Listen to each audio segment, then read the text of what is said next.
भारत से उलझना पड़ गया बांग्लादेश को भारी, बीच में कूद पड़ा दोस्त रूस तो ढाका की हवा हो गई टाइट। 12 फरवरी के चुनाव पर मंडराया संकट, मास्को से आई एक सीक्रेट चिट्ठी ने उड़ा दिए यूनुस सरकार के होश। दूतावास पर हमले की रची थी साजिश, पुतिन के दूत ने दिखा दिया आईना तो सांप सूंघ गया कट्टरपंथियों को। दिल्ली कुछ बोले उससे पहले ही गरज उठा मास्को।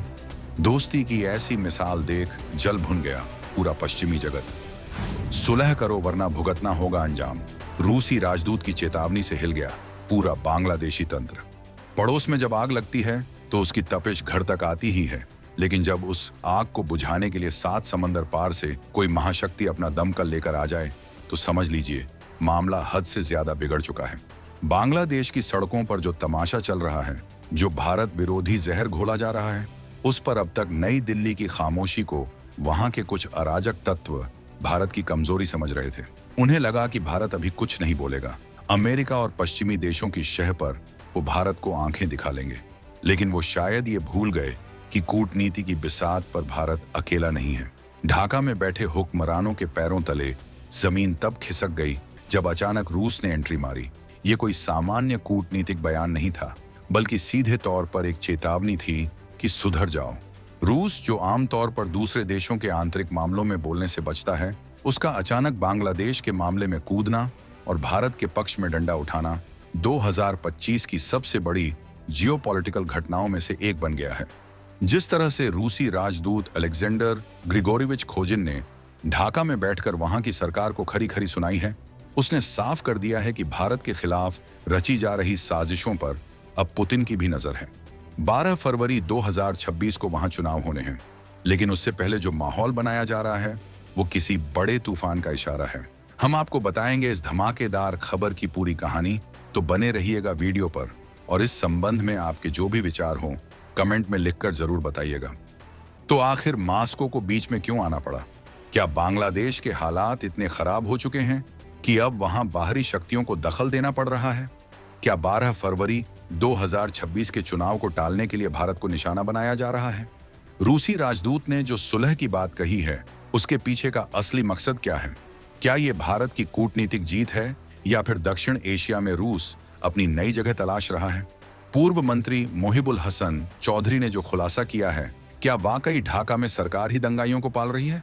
इन सभी तीखे और सुलगते सवालों के जवाब हम आपको इस वीडियो में आगे देने वाले हैं, क्योंकि ये कहानी सिर्फ 2 देशों की नहीं बल्कि एशिया के शक्ति संतुलन की है। सबसे पहले बात करते हैं उस बयान की जिसने कूटनीतिक गलियारों में हलचल मचा दी है। बांग्लादेश में रूस के राजदूत अलेक्जेंडर ग्रिगोरिविच खोजिन ने ढाका में एक ऐसा बयान दिया है जिसे कूटनीतिक भाषा में अल्टीमेटम माना जा सकता है। उन्होंने साफ शब्दों में कहा है कि बांग्लादेश को भारत के साथ तनाव कम करने की कोशिश करनी चाहिए। अब आप इस बयान की टाइमिंग देखिए। एक तरफ बांग्लादेश में भारतीय दूतावासों को निशाना बनाया जा रहा है, भारतीय सामानों के बहिष्कार की मुहिम चल रही है और अल्पसंख्यकों के खिलाफ हिंसा का माहौल है।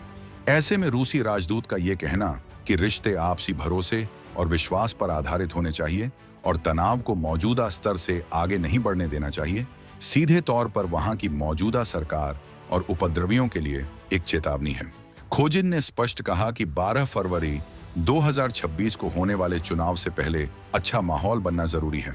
रूस जानता है कि अगर बांग्लादेश में भारत विरोधी भावनाएं भड़कती रहीं तो ये पूरा क्षेत्र अस्थिर हो जाएगा। रूस का ये हस्तक्षेप बताता है कि वो भारत की चिंताओं को कितनी गंभीरता से ले रहा है। आमतौर पर पश्चिमी देश मानवाधिकारों का राग अलापते हैं, लेकिन जब भारत के हितों की बात आती है तो वो चुप्पी साध लेते हैं। ऐसे में रूस ने आगे आकर साबित कर दिया है कि वो हर मौसम का साथी है। खोजिन ने यह भी साफ किया कि ये काम जितनी जल्दी हो उतना अच्छा है, यानी रूस अब और इंतजार करने के मूड में नहीं है। ये संदेश सिर्फ ढाका के लिए नहीं था, बल्कि उन पश्चिमी ताकतों के लिए भी था जो बांग्लादेश की जमीन का इस्तेमाल करके भारत को घेरने की फिराक में है। अब जरा इस पूरे मामले की जड़ में जाते हैं, जिसे समझना बेहद जरूरी है। बांग्लादेश में आखिर हो क्या रहा है? क्यों अचानक भारत के खिलाफ इतना जहर उगला जा रहा है? इसका जवाब दिया है बांग्लादेश के ही पूर्व मंत्री मोहिबुल हसन चौधरी ने, और उनका खुलासा वाकई चौंकाने वाला है। उन्होंने साफ कहा है कि ये सब कुछ प्रायोजित है, यानी जानबूझकर करवाया जा रहा है। चौधरी के मुताबिक ढाका और चटगांव जैसे बड़े शहरों में जो तनाव है उसे सत्ताधारी सरकार का संरक्षण प्राप्त है। सोचिए, जिस सरकार का काम कानून व्यवस्था बनाए रखना है, अगर वही अराजकता फैलाने वालों की मदद करे तो देश का क्या होगा। उन्होंने बताया कि सरकार कुछ चरमपंथी पार्टियों और संगठनों को रोजाना बाहर आने और हंगामा करने के लिए उकसा रही है। मकसद साफ है, 2026 के चुनावों में गड़बड़ी करना। वहां की मौजूदा व्यवस्था चाहती ही नहीं है कि चुनाव समय पर और निष्पक्ष हों, इसलिए उन्होंने एक आसान शिकार चुना है, भारत। जब भी किसी देश में आंतरिक राजनीति फेल होती है तो वहां राष्ट्रवाद के नाम पर पड़ोसी देश को गाली देना सबसे पुराना फार्मूला है, और यही आज बांग्लादेश में हो रहा है। सरकार अपनी नाकामियों को छिपाने के लिए जनता का ध्यान भारत विरोध की तरफ मोड़ रही है। मोहिबुल हसन चौधरी ने जो बातें बताई हैं वो किसी थ्रिलर फिल्म की स्क्रिप्ट जैसी लगती हैं, लेकिन अफसोस की ये हकीकत है। उन्होंने बताया कि कैसे वहां ऑनलाइन उकसावे का एक पूरा तंत्र काम कर रहा है। कुछ यूट्यूबर और सोशल मीडिया इन्फ्लुएंसर्स को हायर किया गया है, जिनका काम सिर्फ और सिर्फ झूठ फैलाना और लोगों को भड़काना है। ये लोग दिन रात इंटरनेट पर बैठकर भारत के खिलाफ जहर उगलते हैं, झूठी खबरें फैलाते हैं और युवाओं को गुमराह करते हैं। इसके अलावा हिजब उत तहरीर और जमात ए इस्लामी की छात्र शाखा शिविर जैसे कट्टरपंथी संगठन अब खुलकर मैदान में आ गए हैं। ये वही संगठन हैं जिनका इतिहास हिंसा और नफरत से भरा रहा है। इनका इस्तेमाल करके देश में सामाजिक अस्थिरता पैदा की जा रही है। पूर्व मंत्री ने बताया कि कैसे मदरसों के मासूम छात्रों को इस गंदी राजनीति का मोहरा बनाया जा रहा है। ढाका यूनिवर्सिटी से लेकर कौमी मदरसों तक के छात्रों को मजबूर किया जा रहा है कि वो भारत विरोधी जुलूसों में शामिल हों। सोचिए, उन छात्रों की मजबूरी, वो मदरसों में रहते हैं, वहां का खाना खाते हैं। अगर वो इन जुलूसों में जाने से मना करते हैं तो उनसे उनकी छत और खाना छीन लेने की धमकी दी जाती है। ये किसी भी सभ्य समाज के लिए शर्मनाक है। एक भीड़ को जबरदस्ती इकट्ठा किया जाता है ताकि दुनिया को दिखाया जा सके कि पूरा बांग्लादेश भारत के खिलाफ है, जबकि असलियत ये है कि ये सिर्फ कुछ शहरों और कुछ कट्टरपंथी गुटों की साजिश है। लेकिन अब सवाल ये है कि रूस को इसमें क्या दिलचस्पी है? रूस क्यों भारत और बांग्लादेश के झगड़े में पड़ रहा है? इसे समझने के लिए हमें थोड़ा पीछे जाना होगा और जियोपॉलिटिक्स के नक्शे को देखना होगा। रूस और भारत के संबंध जग जाहिर हैं, लेकिन रूस के बांग्लादेश के साथ भी पुराने संबंध रहे हैं, खासकर रूपपुर न्यूक्लियर पावर प्लांट को लेकर। रूस वहां अरबों डॉलर का निवेश कर रहा है। अगर बांग्लादेश में अस्थिरता रहती है या वहां कोई ऐसी कट्टरपंथी सरकार सत्ता में आती है जो पूरी तरह से पश्चिमी देशों या पाकिस्तान के इशारों पर नाचे, तो ये रूस के निवेश के लिए भी खतरा है। रूस देख रहा है कि कैसे अमेरिका और पश्चिमी देश बांग्लादेश के जरिए दक्षिण एशिया में अपनी पैठ बना रहे हैं। रूस ये कतई नहीं चाहेगा कि भारत के पड़ोस में एक ऐसा देश खड़ा हो जाए जो भारत के लिए सिरदर्द बने और पश्चिमी शक्तियों का अड्डा बन जाए। इसलिए राजदूत खोजिन का बयान सिर्फ एक सलाह नहीं बल्कि एक रणनीतिक कदम है। उन्होंने चुनाव आयोग के संपर्क में रहने और पर्यवेक्षक भेजने की बात कहकर यह भी इशारा कर दिया है कि रूस की नजर आने वाले चुनावों पर बनी रहेगी।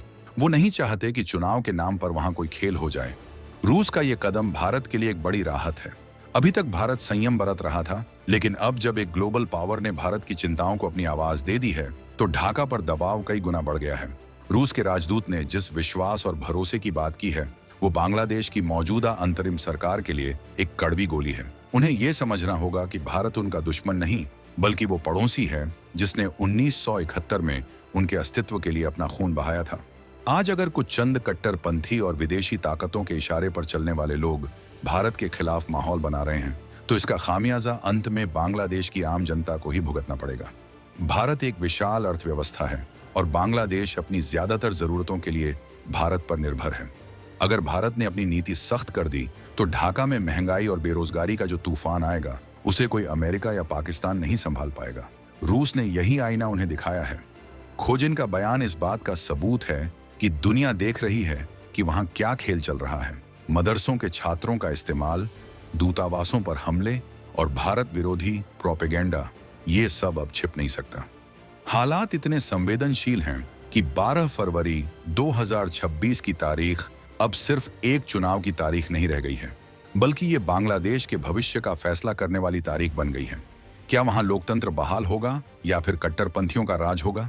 पूर्व मंत्री चौधरी का ये कहना कि वे चुनाव का शेड्यूल टालना चाहते हैं और अपनी सत्ता बनाए रखना चाहते हैं, एक बहुत गंभीर आरोप है। अगर ऐसा हुआ तो बांग्लादेश में गृह युद्ध जैसे हालात बन सकते हैं। रूस की चेतावनी इसी संदर्भ में देखी जानी चाहिए। वो कह रहे हैं कि चुनाव से पहले माहौल ठीक करो, मतलब भारत के साथ पंगा मत लो और देश में शांति लाओ। अगर तनाव बढ़ता गया तो चुनाव कराना मुश्किल हो जाएगा और यही वो उपद्रवी तत्व चाहते हैं। रूस ने समय रहते चेतावनी देकर गेंद अब बांग्लादेश सरकार के पाले में डाल दी है। अब उन्हें तय करना है कि वो अपने पड़ोसी और एक पुरानी महाशक्ति की सलाह मानते हैं या फिर विनाश के रास्ते पर आगे बढ़ते हैं। भारत के लिए यह एक कूटनीतिक जीत तो है ही, साथ ही यह एक सबक भी है कि दुनिया में शक्ति का संतुलन कैसे बदल रहा है। हम अक्सर पश्चिम की तरफ देखते हैं, लेकिन हमारे असली हित वहां सुरक्षित हैं जहां हमारा पुराना दोस्त रूस खड़ा है। बांग्लादेश के मामले में रूस की एंट्री ने समीकरण बदल दिए हैं। अब ढाका में बैठे भारत विरोधी तत्वों को समझ आ गया होगा कि भारत को अलग थलग करना नामुमकिन है।